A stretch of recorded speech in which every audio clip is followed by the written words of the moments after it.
Hi, welcome to 5 Minutes of Torah with the BI Rabbi. I'm Rabbi Adam Stein. I want to wish you all a Chag Sameach.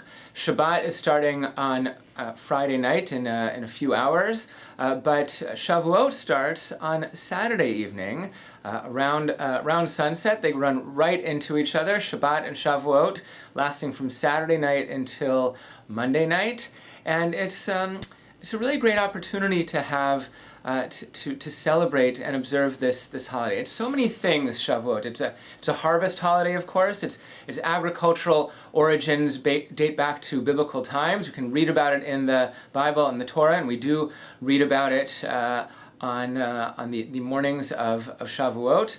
It's also the end of the counting of the Omer. So these 49 days, these 7 weeks of 7 days that we've been counting since the second night of Pesach, finally end right before Shavuot, and then the 50th day is Shavuot itself.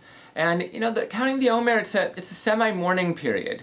So I shaved and cleaned up a bit with a haircut at Lag BaOmer, this happy day in the midst of the mourning period. But there's this tradition that Rabbi Akiva's students were dying because of a plague, and on Lag BaOmer the plague was lifted. So we still observe that semi-mourning period for much of, or for some people, almost all of the counting of the Omer, and now we have modern holidays as well, some sad, some happy. Yom Yerushalayim, Yom HaAtzmaut, Yom HaZikaron, Yom HaShoah.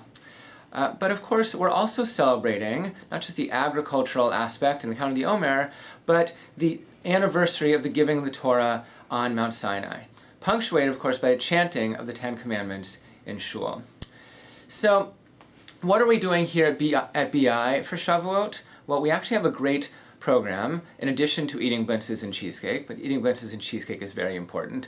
We have spirit-filled services every day, Saturday evening, Sunday morning, Sunday evening, Monday morning, etc. And a great family and kids program on Sunday morning, the first morning of Shavuot. We have Yizkor on Monday morning. But on Saturday night, the night with the cheesecake and blintzes, we have this amazing program called My Path to God. It's not about my path to God, actually.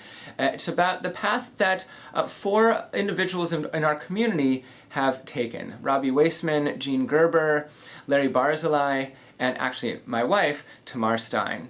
This is a panel that'll be moderated by Rabbi Laura Duhan Kaplan, and she's great at doing this, asking insightful questions and guiding the panel, I think, to give us some real deep look into what different paths to God might be. So I just want to take just a brief moment or so to suggest one path to God that I think can be very useful for people, maybe some of you who have a difficult time connecting to that traditional notion of God. I don't just mean the big bearded guy up in the sky. That's our elementary pediatric version of God. But even if we have trouble connecting to the idea that God is this divine being who interacts and interferes in human events, that's a difficult thing for a lot of people, and some modern theologians have pushed back against that.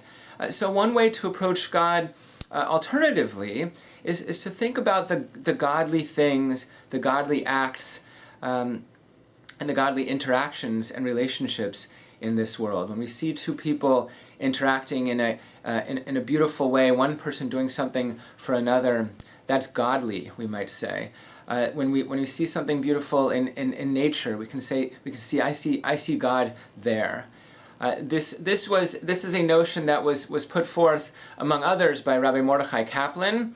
He taught in the Jewish Theological Seminary in our movement, the conservative movement, for decades. Eventually started a different movement, the Reconstructionist movement. But many conservative rabbis, for a generation or two, were very much influenced by him. And it can be a good way for us to think about approaching God and godliness in this world.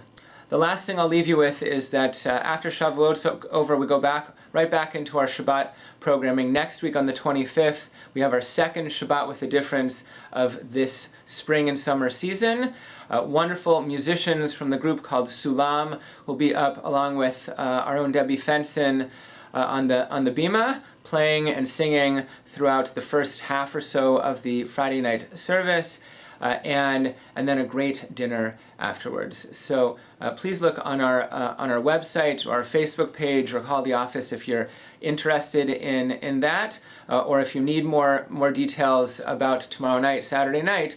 You can again look at our website or give us a call before Shabbat. It's 8 o'clock tomorrow night on Saturday night for Shavuot. Chag Sameach.